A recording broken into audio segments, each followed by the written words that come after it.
Hello student, আবারও একবার তোমাদেরকে নতুন ভিডিওতে স্বাগত। আমরা আজকে আলোচনা করব সেকেন্ড সামেটিক এভলিউশনের জন্য ক্লাস 7-এর হিস্ট্রি কোয়েশ্চেনের একটা নমুনা প্রশ্নপত্র। তাহলে চলো আমরা আলোচনা করি। প্রথম কোয়েশ্চেন কী আছে? শহীদ বংশের প্রতিষ্ঠাতা কে ছিলেন? খিজির খান। মূল্য নিয়ন্ত্রণ নীতি চালু করেছিলেন কে? আলাউদ্দিন খিলজি। 1576 খ্রিস্টাব্দে হলদিঘাটের যুদ্ধ যুদ্ধে আকবর কাকে পরাজিত করেছিলেন? রাণা প্রতাপকে। তারপরে আছে আকবরনামা গ্রন্থটি রচনা করেছেন কে? আবুল ফজল। টোডরমল কে ছিলেন? আকবরের রাজস্ব মন্ত্রী। রাজপুত নেতাদের মধ্যে মুঘলদের বর্ষতা স্বীকার করেননি কে? প্রতাপ সিং। জাহাঙ্গীরের আমলের শিখ গুরু কাকে কোন শিখ গুরুকে প্রাণদণ্ড দেওয়া হয়েছিল? এটা হবে অর্জুনকে। চৈতন্য ভাগবত রচনা করেছিলেন বৃন্দাবন দাস। এবার দেখো ঠিক ভুল দেখো। দিল্লি সুলতানি প্রতিষ্ঠা ছিলেন মোহাম্মদ ঘুরি। ভুল হবে, এটা কাঠকুট হবে। ঠিক আছে। তারপর মহিলাদের মধ্যে দিল্লি সিংহাসনে প্রথম আহ্বান করেছিলেন সুলতান রাজিয়া। এটা হবে ঠিক।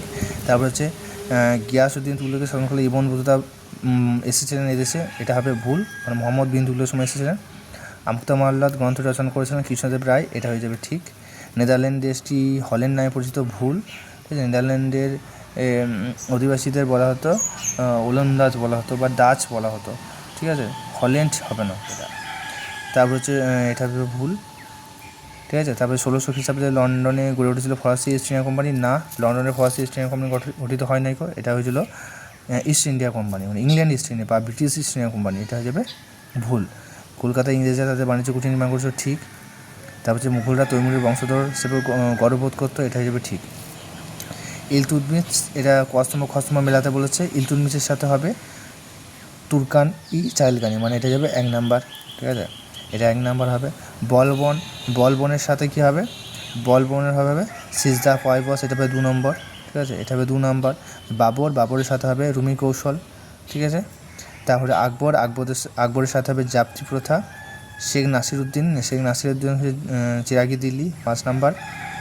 তারপরে যে হজ জল সংরক্ষণ, এটা হয়ে যাবে এটা হবে 6 নাম্বার। আর আশরাফি হবে এটা আমাদের তোমার মুঘল স্বর্ণ মুদ্রা, এটা যাবে 7 নম্বর। ওকে। তারপর নেক্সট পেজে দেখে নাও। 4 কী বলছে? বেমানান শব্দটি খুঁজে রাখো। বেমানান যেটা আছে সেটা খুঁজে বের করে তোমাকে উত্তর লিখতে হবে। যে সুনাম, ঝিলাম, সামানা, আবারহীন, এটা হবে আবারহীন, এটা উত্তর হবে আবারহীন। তারপর হচ্ছে পেজ, বারবাসা, মামুদ গাওয়ান, নুনিশ মামুদ গাওয়ান হবে। তিনি একমাত্র বাহমনি সাম্রাজ্যে ছিলেন। এগুলি সবই তোমার বিজয়নগর সাম্রাজ্যে ছিল। চাঁদরায়, কেতাবরায়, চেঙ্গিস খান, ঈসা খান, এটা হবে চেঙ্গিস খান।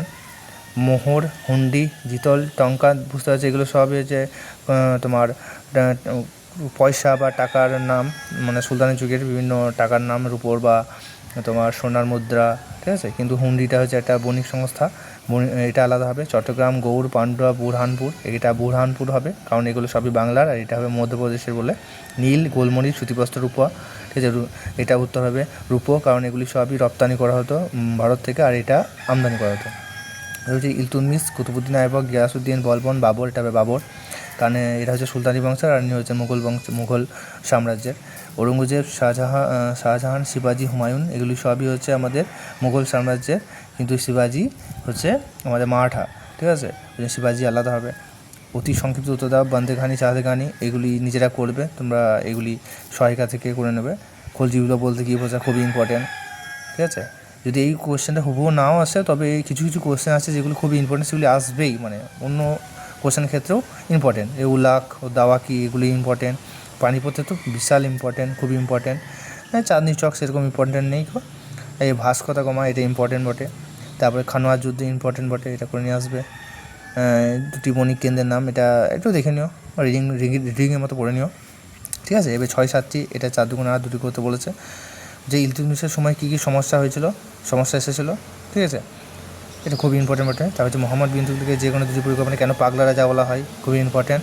আর শের শাহের জনহিতকর কার্যাবলী, এই 3টে ভেরি ইম্পর্টেন্ট, মানে প্রায় সমস্ত সেটেই তোমরা পাবে। ঠিক আছে, বা সমস্ত স্কুলেই এই কোশ্চেনই করবে, মানে এই ইম্পর্টেন্ট কোশ্চেনগুলি দেবে। তারপর হচ্ছে মুঘল রাজারা কীভাবে ব্যবসা বাণিজ্য উৎসাহ দিতেন, এটা সেরকম ইম্পর্টেন্ট নেই। বাকি 3টে ভালো করে করবে। আশা করি তোমাদের ভালো লাগবে।